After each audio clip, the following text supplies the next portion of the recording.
body made of flesh, bones and blood of the earth. There's a fire and water within me, and the air that I breathe of the world. And I know deep within me I live on and on, like the waters of life and the salt in the sea. I live on and on, but I don't yet know where the waters of life and the salt of the sea they dissolve. There's a wind and it blows and it thunders, and the rains come and go on the plains. Once I saw you there standing before me, and now I am here all alone.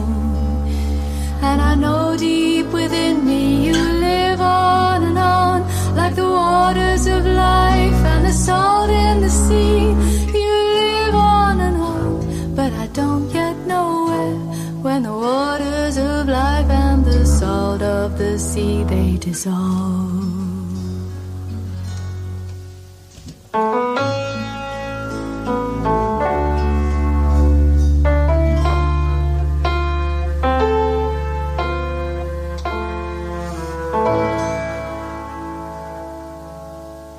When I die while you're alive, where am I? When I die while you're alive, where am I? Chideva dehastu, chideva lokash, chideva bhutani, chidendriyani, karta chidanta karanam, chideva, chideva sarvam. Om Shanti. There's a saint in South India. She is named or famous as the Hugging Amma. There's one story related to that. Once there was a tsunami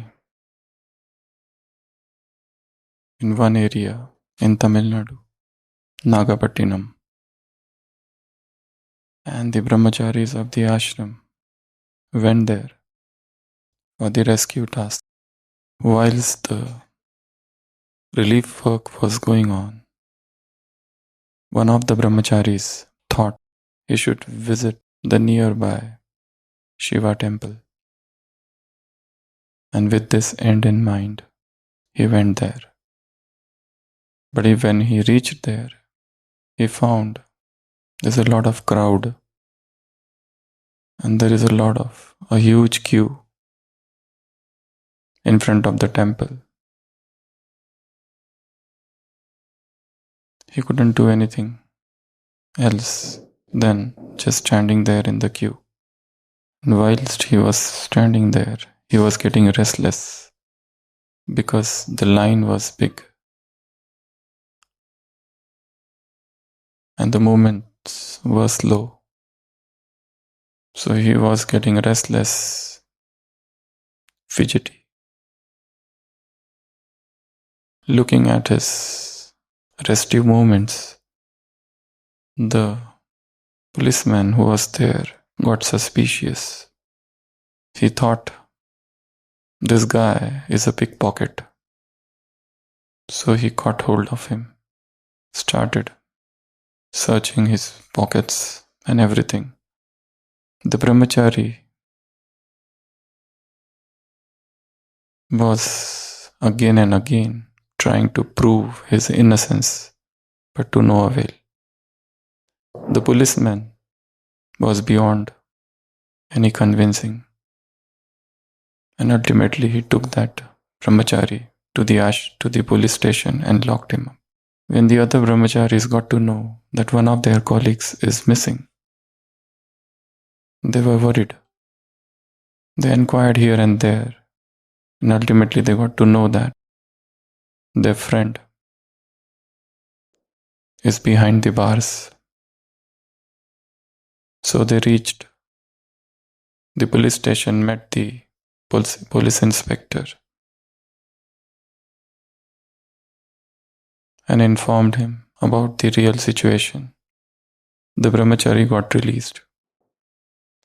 They all came back to Amma and asked her, "What is all this?"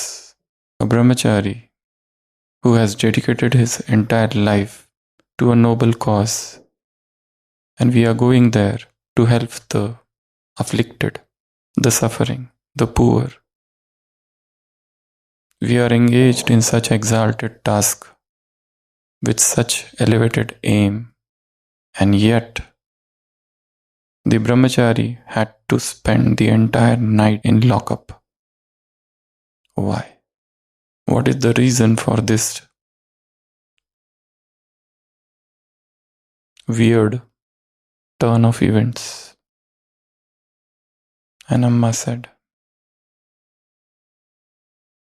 "It is true that you are engaged in such a exalted and noble task, and yet good souls have to suffer sometime. It could be partly because of some planetary condition, some unfavorable condition. It could be because of the previous karmic accounts. And when you encounter such unfathomable series of events, such a battery of mishappenings, you just have to sit down and accept, rather than giving way to n number of questionings. Because there are many things which we still don't know about ourselves, what we have done in our previous births. So various accounts are getting settled. And it is possible that this brahmachari might have stayed in jail for a protracted period of time, but because of the good deeds, because of the pure intentions, he was released just after a night stay. So things may go against the grain with you, yet stay steadfast, tenacious in your resolve, unyielding in the face of challenges, persistent no matter what happens, with an absolute faith in the divine, in your own good deeds, rather than becoming a timid, a weak-willed soul. Stop all the blubberings and accept the things. Develop the spirit of acceptance at the same time, unyielding, unwavering in your thoughts, in your stage. Today's Murli, there are about 9 points. The first point, Baba said, "You are right hand. You are the arms of the Father. You are my arms. I can't do anything without arms. Without you, I am nothing. And every arm is special. Every arm has got speciality. And that's why Bab Dada is extremely happy to see his arms." There was a statue of Jesus which was vandalized in Rome. And the person, probably a terrorist who vandalized that statue, didn't know what he did. But many acts of arson This was one of them. The men of faith came together. They saw the statue. It was broken. They were thinking of repairing it and to reinstall in the church. But then some of them objected that how can the statue of the Lord, which is broken and then repaired, such a faulty piece, such a faulty statue we cannot install. And what was the fault? The two arms of the Jesus were cut. So one of them suggested we will install the statue as it is. And below that he wrote a beautiful line. You are my arms. Children, you are my arms. You can see that statue in Google Images. In the similar manner, God says, you are my arms. You are my right arms, right hand. Right hand means who doesn't do anything without Srimad. Every thought is as per the divine dictates, as per the direction of the Lord, as per the supreme commandments, the Srimad. The second point is Baba said you are self-sovereign. You are kings. Check your kingdom. But he is talking of the internal kingdom. He is talking of the inner kingdom of your senses and your sanskars. How much they obey you.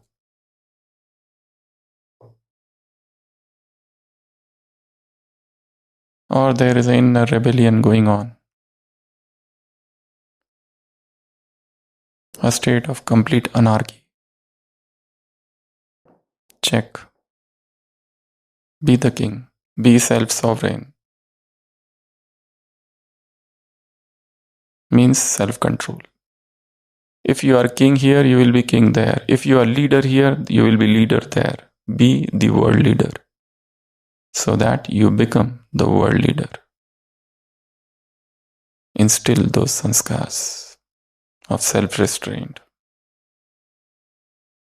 The third point is Maryada Purushottam, or Baba is referring to the story of Sita. Whilst she was in Ravan's Ashokvatika, Ravan did everything to convince Sita.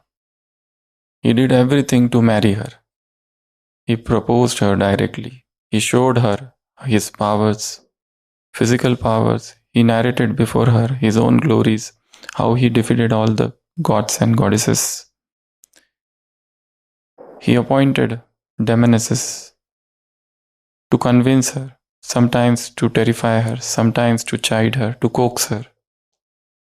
He gave her full freedom to roam about in that garden, which was lush green.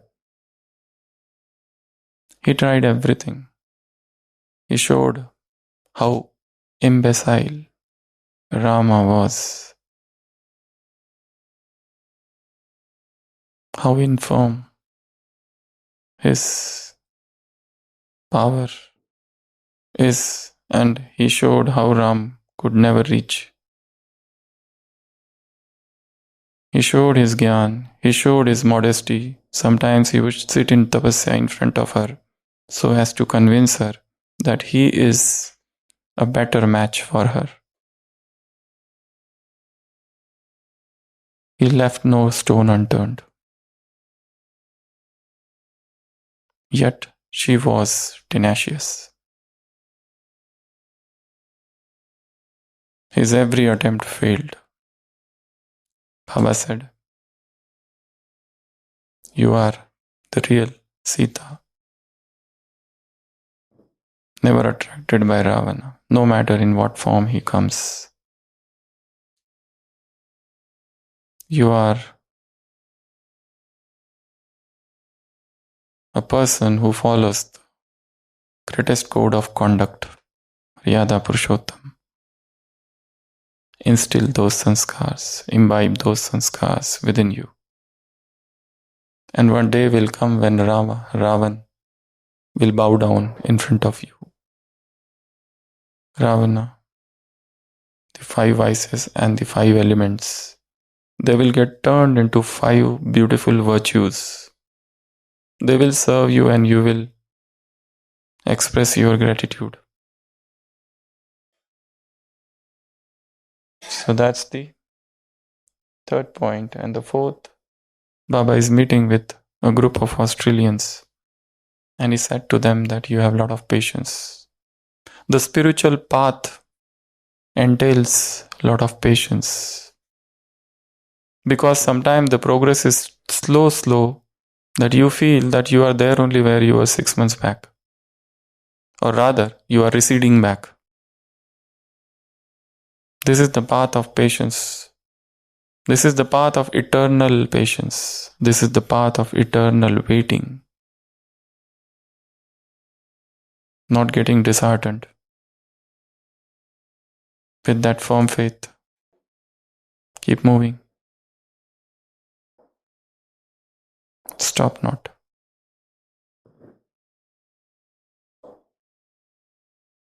Then you have to become Shubh-Chintak, you have to become well-wisher. Divorce Parachintan. Thinking about others, interfering in others' matters, mind your own business. Swadharma. Paradharma in Gita, it is said, is often fraught with fears. So have good wishes for one and everyone, so that a powerful atmosphere, a peaceful atmosphere, and the assembly of angels is seen when somebody enters this place. Then he said about becoming an obstacle-free server. A thought, even a sanskar, should not become a barrier, a hurdle in this path. This is a hurdle race. You know hurdle race? There are hurdles. As you have to jump them, cross them, and then reach. This is a spiritual hurdle race, and this is a spiritual marathon.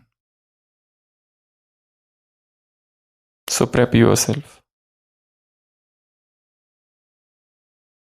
The world is a spiritual gymnasium.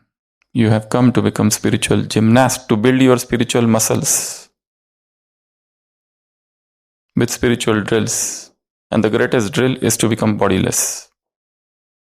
Flex your spiritual muscles and become a spiritual bodybuilder. The weightless you become, the more weight you can lift. Bodiless stage is a replacement for food. Bodiless stage is a replacement for sensual happiness.